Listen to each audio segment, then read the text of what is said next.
Moral story full suspense Hindi story. बहुत समय पहले की बात है।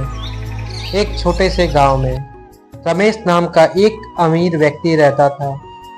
रमेश ने अपने मेहनत से बहुत सारा धन इकट्ठा किया था और उसे धन को लेकर वह हमेशा चिंतित रहता था कि कोई चोर उसकी संपत्ति चुरा ना ले। इसलिए उसने अपने चारों ओर ऊंची दीवारें बनवा ली थी और दरवाजों पर मजबूत ताले लगवाए। एक रात जब गांव में घना अंधेरा छाया था, एक चोर जिसका नाम गोपाल था, रमेश के घर चोरी करने की योजना बनाकर आया। गोपाल बहुत ही चालाक था और वे रमेश के घर की दीवार फांदकर अंदर घुस गया। पर जैसे ही वे अंदर गया, उसे रमेश की भारी सुरक्षा व्यवस्था देखकर थोड़ा डर लगने लगा।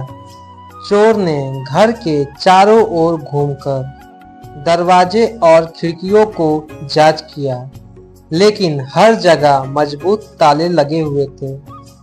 तभी उसे एक मजेदार ख्याल आया। उसने सोचा, क्यों ना मैं व्यापारी को जगाकर उससे पूछूं कि उसका खजाने का दरवाजा कहाँ है।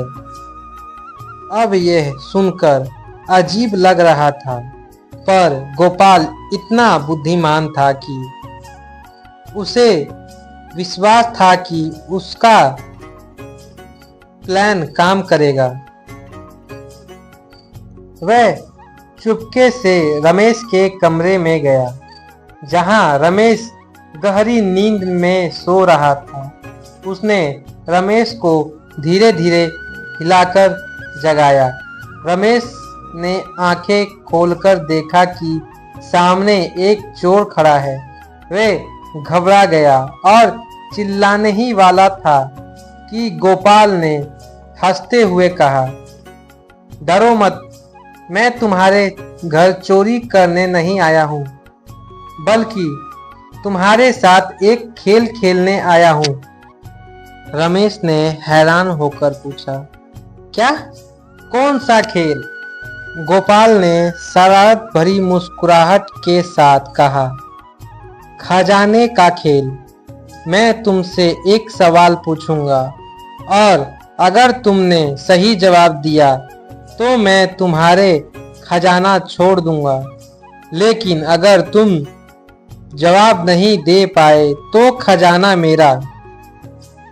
रमेश को यह खेल कुछ अजीब तो लगा, पर उसने सोचा कि शायद चोर उसे नुकसान नहीं पहुंचाएगा। उसने कहा, ठीक है, पूछो अपना सवाल। गोपाल ने कहा,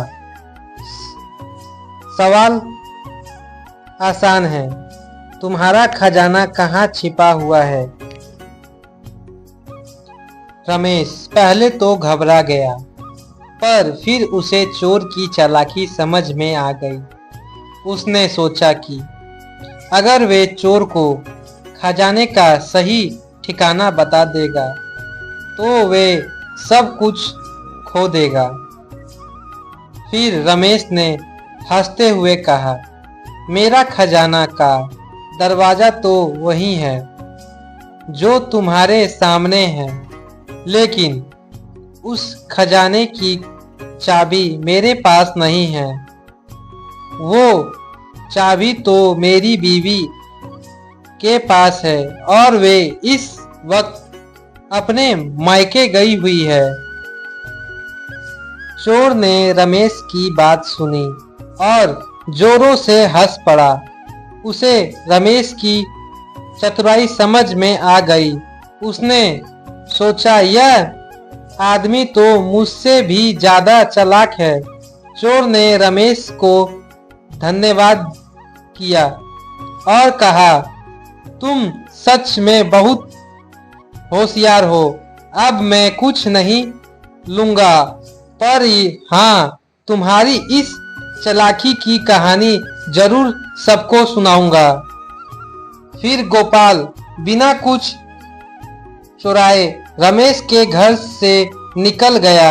रमेश ने राहत की सांस ली और सोचा कि चालाकी से चालाकी से चालाक को हराया जा सकता है। सीख, सही और बुद्धिमानी से बड़ा समस्या का हल निकल सकता है। दोस्तों, मेरी स्टोरी पसंद आई हो तो कृपया मेरी वीडियो को लाइक करें और सब्सक्राइब करें। धन्यवाद दोस्तों।